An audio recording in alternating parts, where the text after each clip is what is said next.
I'm Kristen and I blog over at mindyourbeesandtrees.com, and today I wanted to show you how to make a pumpkin roll.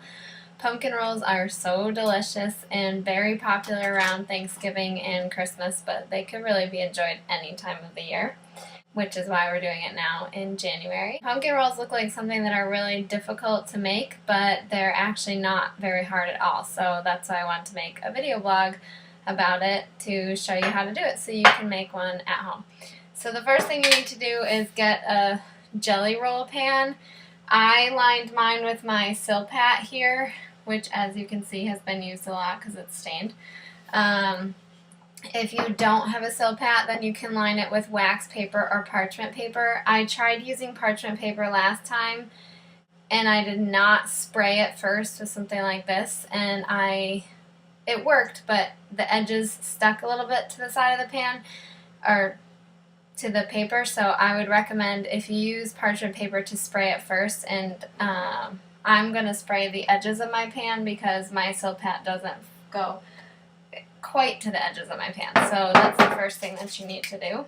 Next, you also need to preheat your oven to 350 degrees. I already have mine preheating. And then we'll start with the dry ingredients. You only need 3/4 of a cup of flour. I keep my flour in a big container like this because it's easier to access. And also it makes it easy to scoop it the right way. It's not good to scoop flour like this and then shake it down like that to get it level. That gives you too much flour. And it's also not good to pack the flour in like you would do with brown sugar, so instead you just take a big scoop like this, and then I just use a knife to get the excess off the top. So that's 1/4 of a cup. I need 3/4 of a cup. Okay, so now I have my flour. Now you need 1 teaspoon of salt. I always use kosher salt when I'm baking, but any kind of salt will do. And you need 1 teaspoon of baking soda. Make sure when you do your baking soda that you get it really, really level like that. Baking is very precise, so if you don't do the measurements exactly as directed, then your final result might not be what you're expecting. So that's why the baking soda has this little thing on the side, and I always scrape my measuring spoon on there so I know that I had a nice level teaspoon or half teaspoon or whatever I'm trying to get. Okay, next you need 1 teaspoon of cinnamon and a 1/2 teaspoon of pumpkin pie spice, because we're only using the pure pumpkin puree, not the pumpkin pie filling. The pumpkin pie filling is loaded with a ton of extra sugar, so we don't want to use that. Next, just take a whisk, there are my dry ingredients, and whisk them together.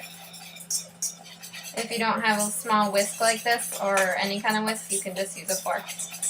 But it's a good way to get air in there and mix everything together. Okay, next we're going to go over and do the wet ingredients. We're going to use 2/3 of a cup of pumpkin, and I already have that measured out. I have this awesome little thing from Pampered Chef, but I think they might sell them at Williams and Sonoma too. It's for dry or wet ingredients, but it's like a little suction, so you'll see I just push it up and all the pumpkin's going to come out. There's that. Like I said, we're just using pure pumpkin puree, not the pumpkin pie filling.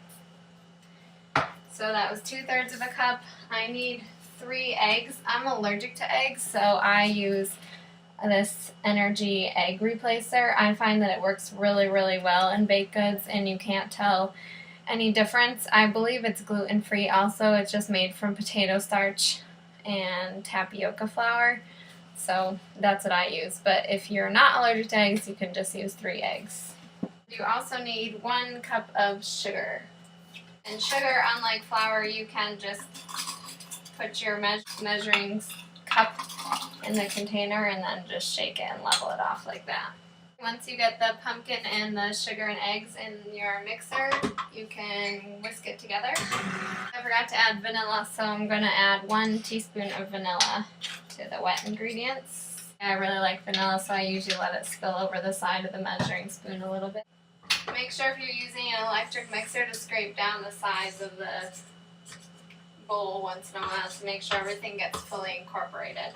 Now I'm going to add the dry ingredients. I'm going to add them all at once.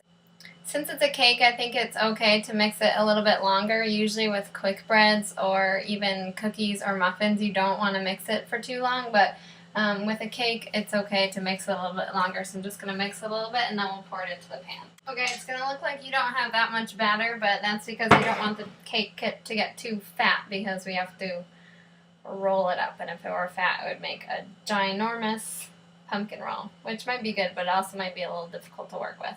Here's my finished product, and now you just want to pour it into your prepared pan and then spread it to the edges of your pan so it goes all the way to the edge. Like I said, it's going to look really thin. If I can move this so you can see me spreading it. Can you see this? There we go.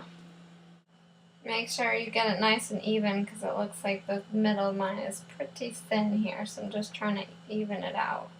At this point, if you're using the nuts, you can sprinkle the nuts on the top, but I don't use the nuts, so I just put it in as is. I think mine looks pretty good here, so I'm just going to show you what it looks like.